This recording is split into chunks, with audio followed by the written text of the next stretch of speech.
このボートはすいません。これで車間距離の OK。DPD のレインメイド。OK。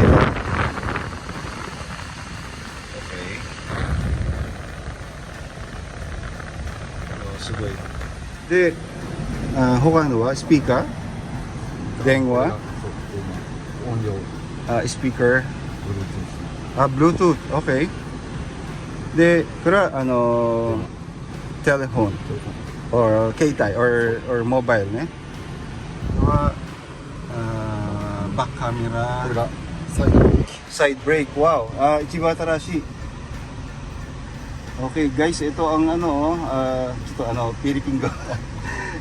Ito daw ang brand new side brake nitong 2023 model, pero 2 months ago na-purchase ni Kobayashi-san itong brand new na pump crate Isuzu Elf. Kaya buti lang pinayagan tayo ni Kobayashi Yasashi. Okay daw na videohan, kaya it's our chance guys na makita itong brand new at mahawakan.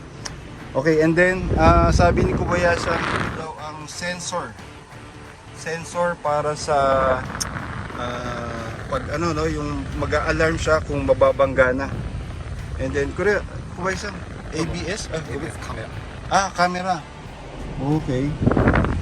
And then sensor, yan. Kita nyo guys, bagong-bago. 2 months ago niya lang ito na purchase, pero manufactured siya ng year 2023. Pero na-release sa Isuzu shop 2 months ago daw. And then only one Kotoshi mo only one dake. So only one daw ngayon itong na-release, itong Isuzu Elf pump crate. Wow. Meron na AdBlue. So ayan yung yung operation. Paano i-operate? Wow, sugoi. Ang galing.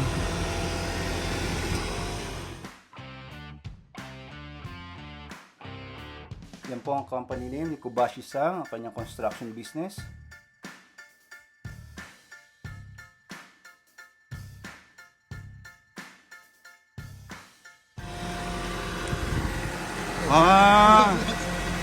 Do not touch. Okay.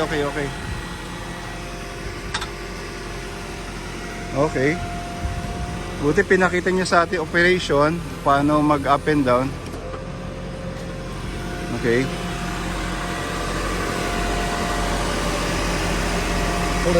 Okay.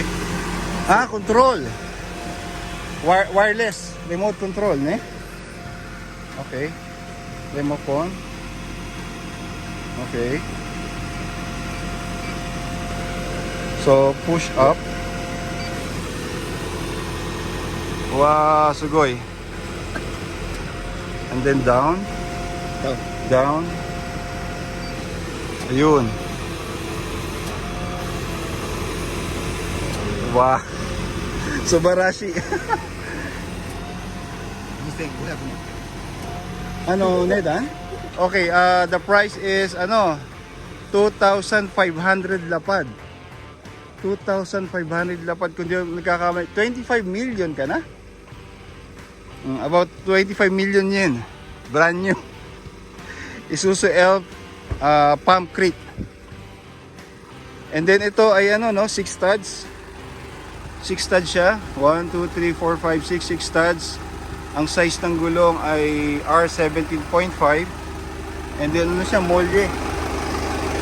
Molye ang front wheel.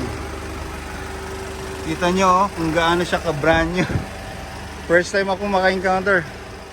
Grabe, blessing Ang bait kasi ng may-ari, hindi niya pinagdamot.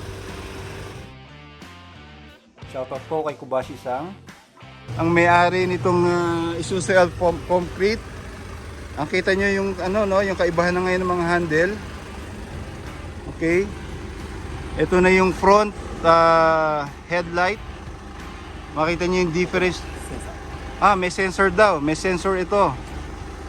Itong front headlight. Iyan yung front grille. Nakita na natin na malapitan. Okay. So anong mga pinagkaiba nito? Yon, yung handle, yung side lights niya, no? Okay. Ano, engine dahil po, ano, okay, let's, try natin yung ano, no?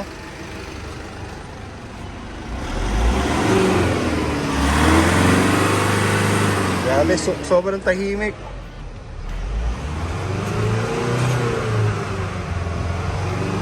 Sobrang tahimik na makina at ito ay 6 speed. Sorry.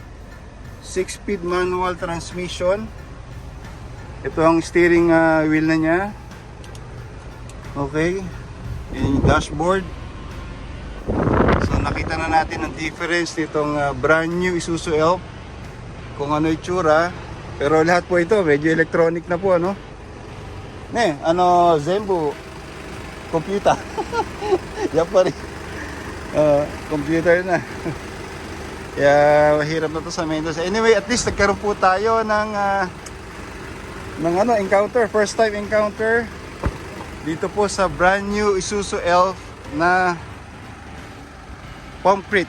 Okay, ayan po itsura. Ayan.